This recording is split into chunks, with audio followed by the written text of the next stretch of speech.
What's going on, guys? I'm here with one of our clients, Ryan from Rive Media, who added 66K in video contracts to his video agency. What's going on, Ryan? How are you? How's it going? Good to see you. You too, dude. You too. For anybody who doesn't know you, do you mind just giving us a little bit of backstory on kind of you, how you got started, a little bit about the company? Yeah, absolutely. So I've been a full-time musician for 15 years until the pandemic hit, and I always had my, one foot into the video production world just because I could save a lot of money doing it myself, and I kind of had a knack for it. And once I started shooting content, doing commercial content, just run and gun by myself, and then I was the content director for a really successful YouTube channel and traveled all over the country. I was realized, well, I don't want to keep doing this all by myself, and I want to start to create little copies of the way that I think, right? And so I hired two guys, and I've just been kind of working on them, refining them over the last year and a half ish. I saw the Master Filmmaker ads a billion times, over and over and over and over again because I up it and do what? Just harassing you in the feed. What is this? And so I do my due diligence to try to figure out, okay, is this legit? Is this really legit? I'm seeing like reviews and stuff. And so I'm like, oh, okay. Once I finally got to the bottom of it, I was like, okay, no, this is legit. These people just need to follow the process, right? So I'm making excuses. I'm saying, no, we have to market too. We can't just make content. We're not valuable enough. And just fell into these really bizarre traps as a perfectionist, even though one of the first modules is like, hey, done is better than perfect, right? So you guys did your work. It's just up to us to actually pay attention and listen. And we've used all the tools, all the modules to build out the offer, build out the website, start to figure out go high level, and all the things that you guys say to do.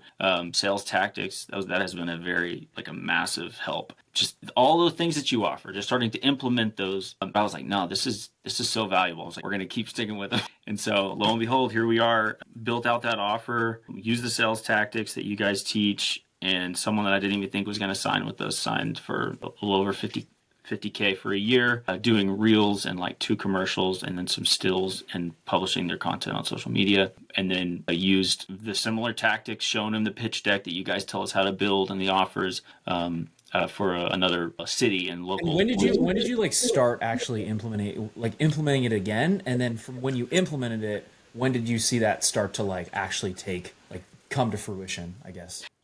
So last year it was April when we started with you guys last year. It's been 1 year. And about a month in, I immediately was like, okay, no, this is how we're pitching everything, right? And we did like an $18,000 set of work, a $15,000 set of work, a $8,000 set of work. What are you talking about? You slacked off, dude. You closed deals from one sales tactic that you got. It's true. Oh my God. It's true. But we've kind of been, you've been kind of like picking pieces of what you like, and then neglecting maybe some other parts. And that's an understatement. But yes. Well, and here's the reality, right? It's like for you obviously got the value out of the pieces you did use. Now we're adding more pieces to it, right? And I think a lot of people think that maybe we come in and we need to overhaul the entire business. And this is a point I wanted to hit on as well. Sometimes we're just coming in and making a few small tweaks, right, to what you're doing to make big changes in the business. Because it's like the little hinges swing those big doors a lot of times. And for you, obviously, you said 18K, like a 16K, like some other type deals in there as well. It's like just by changing a couple of sales tactics, you don't always have to, get overwhelmed and overhaul everything. I think sometimes people can do that, and you might have fallen victim to that a little bit as well, which is normal. But it's like just small tweaks at a time, and then those add up to big results at the end of the day. Yeah. You know what I mean? 100%. Yeah. I mean, I second everything you say there.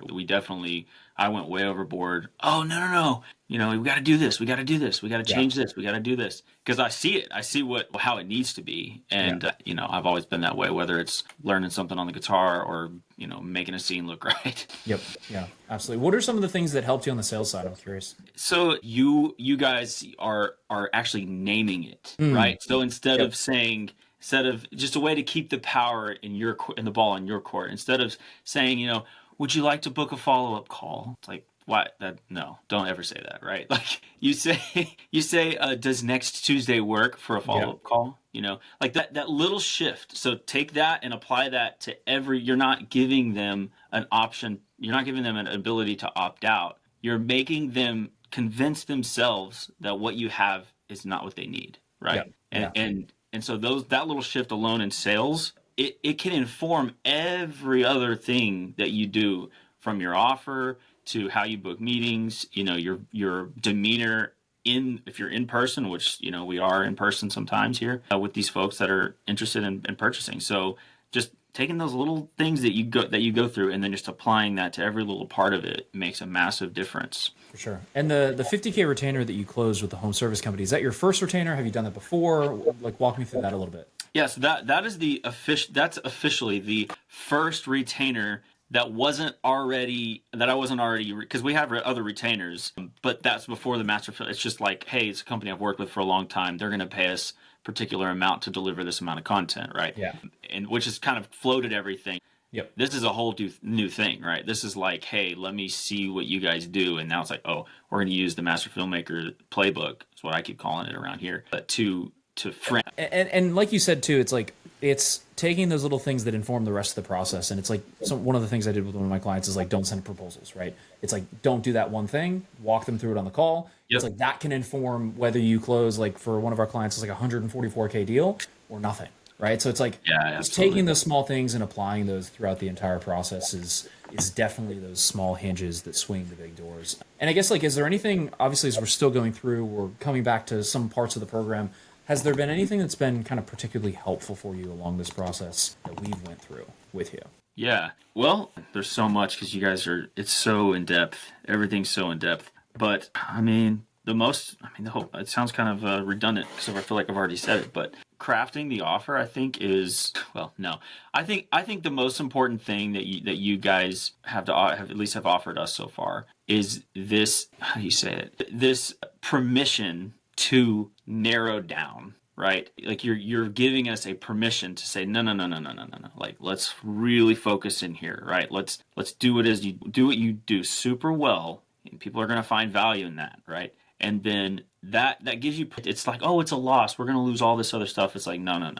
You're going to gain, this lane here that everybody else is kind of neglecting, right? Or you just happen to do better at that. So I think that permissions that you grant, similar to a budget, right? It's like, oh, I can't spend this amount of money. No. You're saving this for this particular thing. Become a specialist in one area with one method, one unique mechanism, one way of getting your clients more results, better results, and just really niching down into that one thing. But because it's modular too. Like you're everything. So if you're sticking with, like, say, if you're doing home service companies, we're still going to shoot content for other people, right? Like we're ultra creative types where we want to do films and documentary. Okay, that's fine. But when it comes to just like, let's keep things consistent and coming in, right? Yep. Let's focus on one thing for right now. That's, home service companies, and which can be all sorts of things. It can be windows, it can be, renovation, it can be HVAC. It's like things that you do in the home, right? And so the ability to, because there's less to guess for the next client. There's less systems to build. There's less shot lists to build. It's more copy-paste. It's scalable. It's productized. It's the same kind of thing over and over and over again, to where you can build systems around it, right? Yes, that's exactly right. So the permission to do that, not just the permission, but really the flat out almost ultimatum, like, just, okay, yeah, you guys can do that. I remember Ethan saying this to me in these meetings last year. Well, you can do that, but that's definitely not what we recommend. Yeah. And so we'll try to drag you kicking and screaming as much as we can, but we'll do everything we can to keep you guys in line and make sure you're good to go. But for sure. Last question, Ryan, I'll let you get back to closing deals, dude. But I guess if maybe anybody's on the fence and they're, maybe just considering booking a call with us, like, what advice would you give them, kind of knowing what you know now? I mean, I would just tell them what I wish somebody would have told me then, when I was just trying to figure out if this is all legit or not. First of all, book a call for sure. Book a call with them and follow what they say, and you will see the results. 100%. You don't even have to be that particularly skilled or talented or outgoing, like all these things. Like, they address all of that stuff, right? They have answers for those things. You're like, oh, well, I'm not a sales guy. Okay, well, they have a solution for that. Oh, well, hey, I'm not an ads. Okay, well, they teach you how to run ads, okay, for your own company. Oh, well, this, that, I don't have that bit much of a portfolio. I don't have a bunch of clients that I've got clients, but I don't have all these case studies. Like, dude, they have processes for all that stuff. So if you're on the fence, book a call. When you start getting into those modules, you'll see, like, oh crap, okay, they've really thought this through. And at the very least, do that. I think I've spent the past 5-6 years refining it. So I hope I've thought of those things. But dude, I appreciate it. I'm going to clip that thing and send that to everybody who we talk to, because I think it's a good point. It's like, it's a lot of pain points and things that people go through their head before they jump in. They're like, hey, I don't know if, like, I don't want to be a salesperson. I don't have a portfolio. They think they need better work. They think they need all these things. But ultimately, it's like, how do you get in front of more people, get more leads, get more calls, get more people to talk to? And then you will fall into a sale if you suck at sales. And then you can hire people to do it for you if you don't want to. Exactly. Right? Right. Yeah. So huge, man. 100%. I appreciate your time. I appreciate you taking the time today, dude. I'm excited to do another one of these when we're multiple hundreds of thousands of dollars, 7 figures eventually, and keep crushing it. It's coming. Yep. We got some stuff in the works. I love it, dude. Well, I appreciate your time. Absolutely, man.